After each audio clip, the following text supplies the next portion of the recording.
дорогие друзья! И снова в эфире программа «Пропеллер».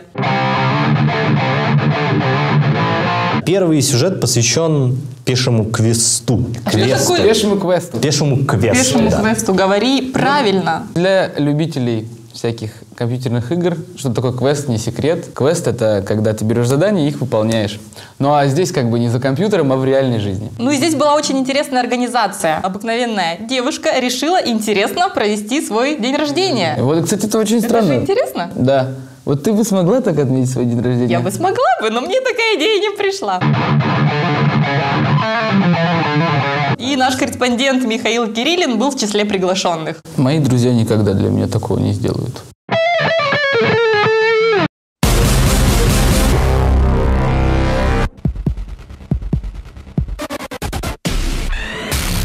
Я устал. Код должен быть. Друзья, мы находимся в парке культуры и отдыха. Друзья, мы находимся в парке культуры и отдыха, 11 часов утра, воскресенье. И собрались мы сегодня не просто так, а поиграть в пеший квест. Сегодня ребята будут пробегать 8 локаций, либо на машинах, либо пешком. И будут задания всевозможные, от математических до физических. Судьи, шифры, головоломки. Так что будет трэш. Мы уже на первой локации нам дали вот такой вот треугольник. Я не знаю, что дальше делать. Вот тут где-то должен быть код. Не-не, это где-то здесь. А вон код. По-моему, мне кажется, там. Мы ищем код в сердечке. По карте это где-то здесь. Причем рядом с нашей студией. Мы пока не нашли это сердечко, ни кода, ничего вообще. Где? И неожиданно мы нашли подсказку. АБВГ. Алфавит гуглите, ё-моё.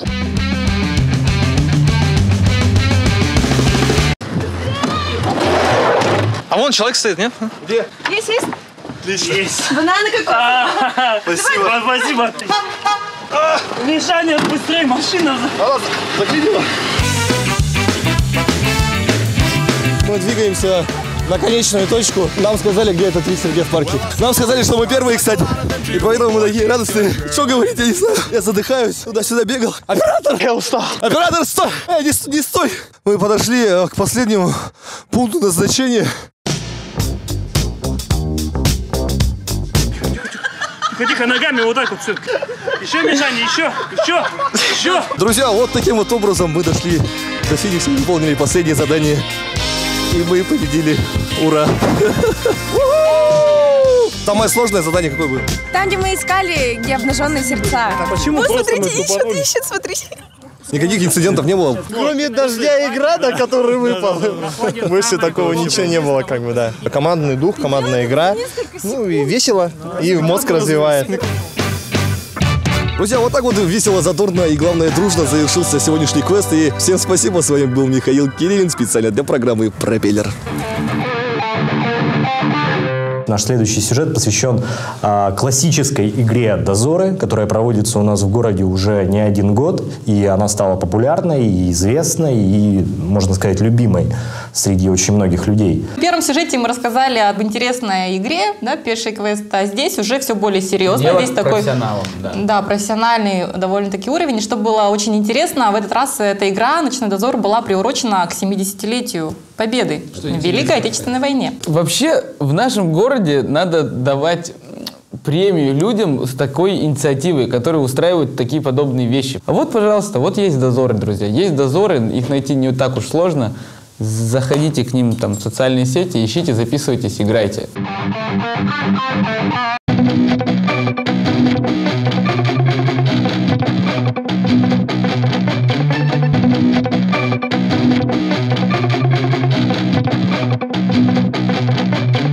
Дозор — это ночная экстремальная игра, в которой люди, используя свой ум, ловкость и умение, разгадывают загадки, снимают коды. Код выглядит следующим образом. Звездочка и что-то написано черным маркером. Вот, их тут спрятано 50.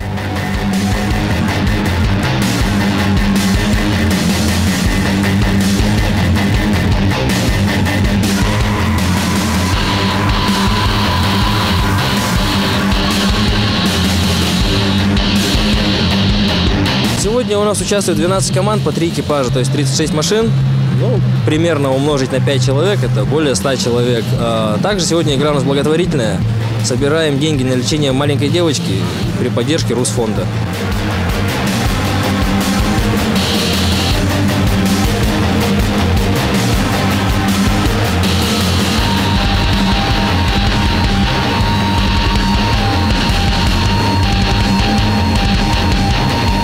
Играю с самой первой игры, это уже 8 лет назад было.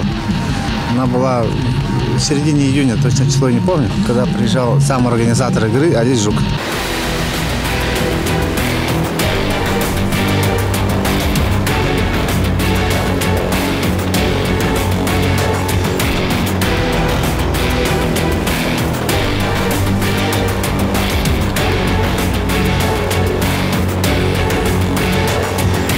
Сейчас, через 8 лет, уже многие знают об этом. Вот раньше, когда мы играли, год-два, нас в милицию вызывали, кидали с нас, собак пускали. Милиция очень часто приезжала. Вот сколько, 5, 4, 3 машины вот так соберутся, сразу милиция подъезжает. Это очень часто было раньше.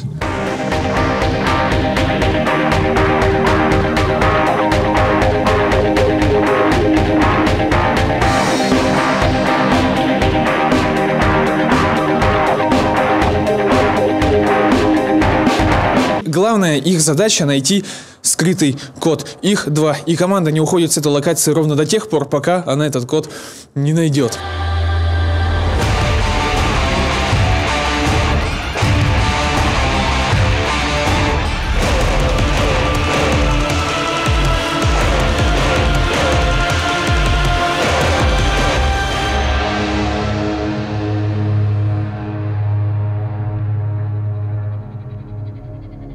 Следующий сюжет будет посвящен именно человеческим страхам. Каждый из нас чего-то боится. Мы поговорили все друг с другом и поняли, что у Кэпа очень много страхов. Мне даже стало страшно слушать, сколько у тебя страхов. О боже!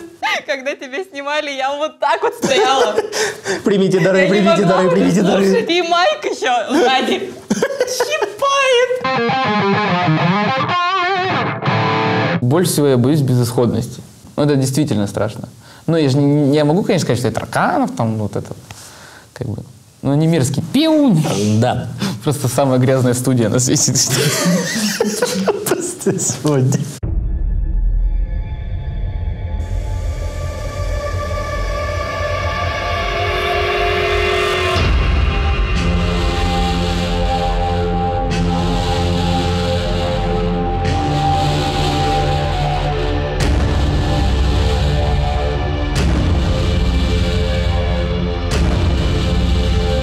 В таких местах вот эти все темные существа, которые живут в подсознании людей, потихоньку выкарабкиваются наружу, и их можно застать, увидеть и зафиксировать. Такие здания подобного рода, они так быстро разрушаются, если держать их бесхозно, и становятся такими затхлыми. Дом тоже можно сравнить немного с жизнью человека, и он также умирает, и это выглядит ужасно. У меня клаустрофобия. Я боюсь замкнутого пространства. Я боюсь ночных сущностей. Я боюсь наступления ночи. И если внезапно я кого-то увижу, я сойду с ума. Я боюсь смотреть в окна вечером. Когда я остаюсь в студии одна, я работать могу до часов 11, и я закрываю за всеми дверь. А у нас есть стекло, и я боюсь, что в этом стекле может кто-то появиться. Лично для меня это, наверное, страх беспомощности и страх потери контроля. Я боюсь сейчас чего-то и не понимаю, чего. Это и есть самое страшное. То есть я боюсь, когда не знаю, чего я боюсь. Когда-то я смотрел фильм, там был жуткий какой-то танкист, он был контуженный, он ничего не слышал. Я жутко боялся, что я буду смотреть в окно, и резко он появится и...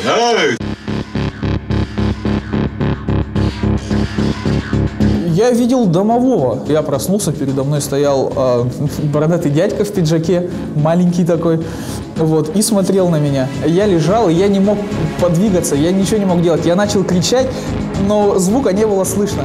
Вот, я просто лежал и ничего не мог делать, меня парализовало. Я Я жила летом у тети в деревне, и там вся атмосфера наводила ужас. Хотя, кажется, это такой бред, но когда ты изолирован от цивилизации, от гаджетов, ты просто уходишь в эту самобытность, и все.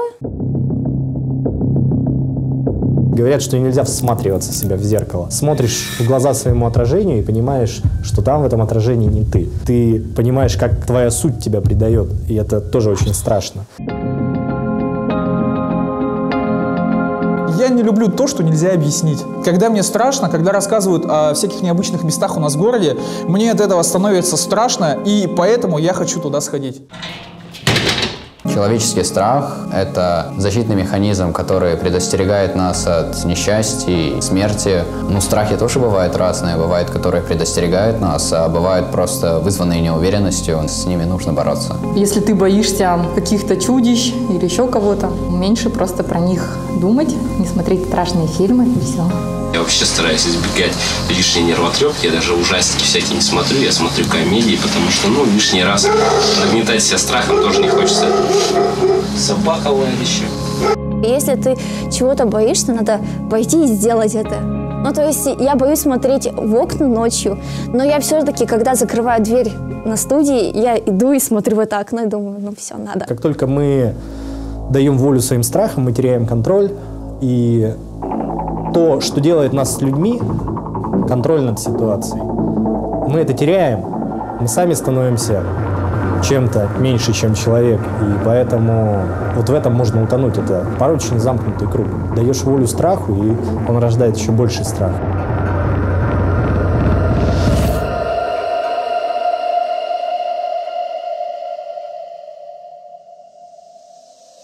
Сегодняшний авантюрный выпуск постепенно подходит к концу. Рады были провести с вами это время. Очень было интересно пообщаться нам с вами и нам друг с другом. Смотрите нас в социальной сети ВКонтакте, ставьте лайки, отписывайте комментарии. Всего вам доброго и до новых встреч. Всем пока!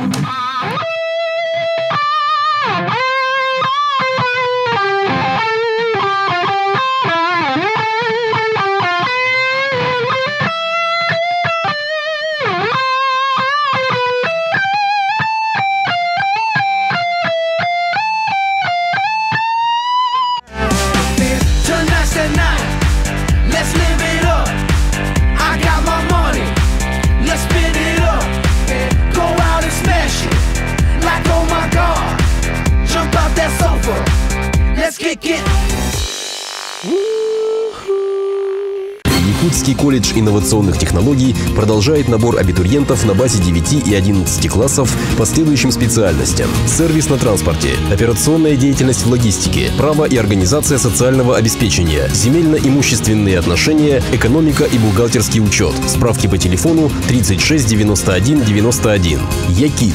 Будущее в твоих руках.